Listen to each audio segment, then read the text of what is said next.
মনে করেন আগের সরকার আছে, আগের নিয়ম আছে, আগের মতো পুলিশকে ফোর্সকে হাত পা বেঁধে রেখে দেওয়া হবে। মন্ত্রী হোম মিনিস্টার হিসেবে লাস্ট ওয়ার্ড বলে গেলাম, একটা পুলিশের গায়ে যদি হাত পড়ে কান খুলে শুনে রাখুন, এটা আপনাদের শেষ ঘটনা।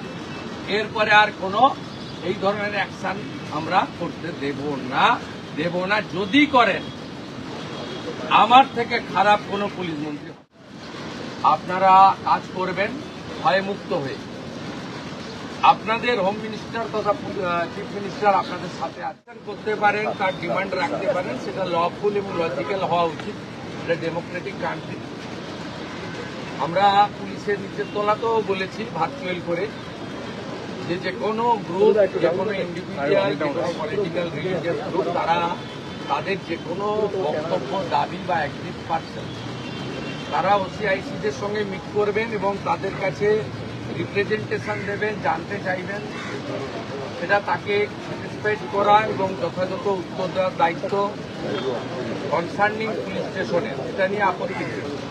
হঠাৎ করে কিছু লোককে জড়ো করে ধর্মীয় স্লোগান দিয়ে পাথর ছোড়া, এটা শ্রীনগরেও বন্ধ হয়ে গেছে। আমার মনে হয় পশ্চিমবঙ্গে বা কলকাতাতে এটাও বন্ধ হওয়ার খুব দরকার রয়েছে। এখানে গতকাল যে আমার পুলিশ বন্ধুরা এবং সিআরপিএফ এর বন্ধুরা আহত হয়েছিলেন, তাদের নাম হচ্ছে শ্রী চিত্রদীপ পান্ডে, এসিপি 3 এসিডি,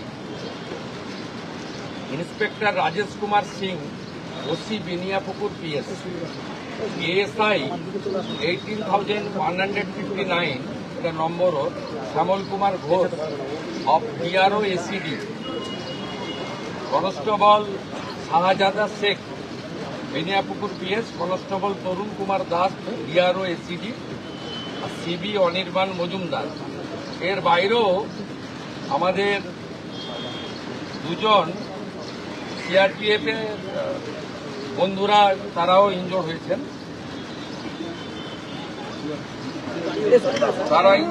আমি মূলত এদের সঙ্গে দেখা করতে এসেছিলাম, ওদের শরীর স্বাস্থ্য কেমন আছে, ওদের ইনজুরি কেমন হয়েছে, আর আমাদের যে এন্টায়ার ফোর্স কালকে এত ভালো কাজ করেছেন, বড় ল অ্যান্ড অর্ডার ক্যাজুয়ালিটির হাত থেকে মানুষজনকে বাঁচিয়েছেন, তাদেরকেও আমি সাপোর্ট দিতে এসেছিলাম।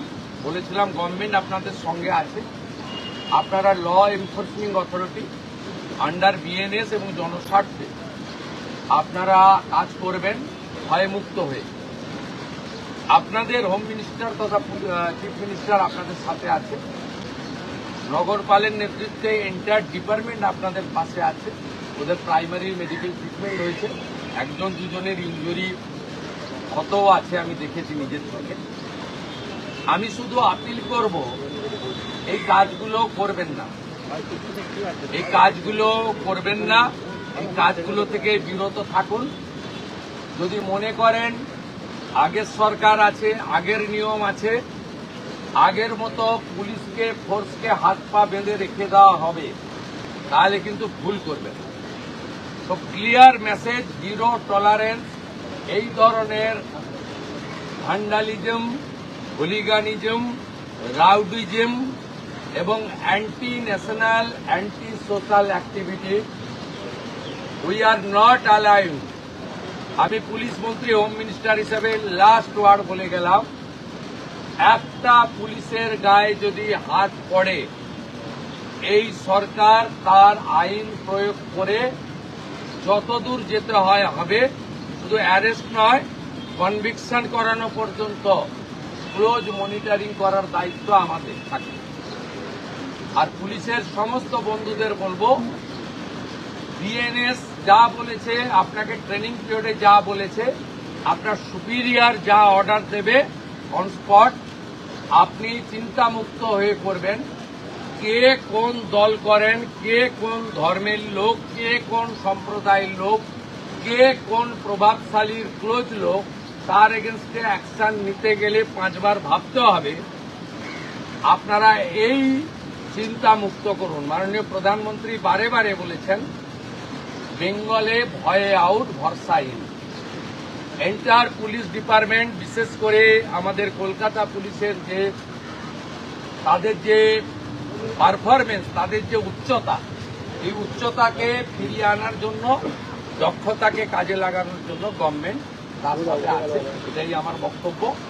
আমি খুব হ্যাপি এখানকার ইনভেস্টিগেটিং অফিসার এবং সুপিরিয়র পুলিশ অফিসাররা ইতিমধ্যে 40 জনকে গ্রেপ্তার করেছে এবং নগরপাল নিজে এটাকে, আমাদের সিপি নিজে এটাকে মনিটরিং করছেন। লফুল অ্যাকশন আন্ডার বিএনএস, যেটা করার দরকার এটা আইনগতভাবে তারা করবে। সেটা as a chief minister, home minister আমি বলবো না। আইনে যা লেখা আছে সেই অনুযায়ী ব্যবস্থা হবে। একটা কথাই আমি বলে গেলাম, জিরো টলারেন্স। আর পার্ক সার্কাস সহ যেখানে যেখানে বিগত দিনে এই ধরনের ঘটনা ঘটিয়েছেন, আপনারাও কান খুলে শুনে রাখুন, এটা আপনাদের শেষ ঘটনা। এরপরে আর কোনো এই ধরনের অ্যাকশন আমরা করতে দেব না। যদি করেন, আমার থেকে খারাপ কোনো পুলিশ মন্ত্রী হবে না।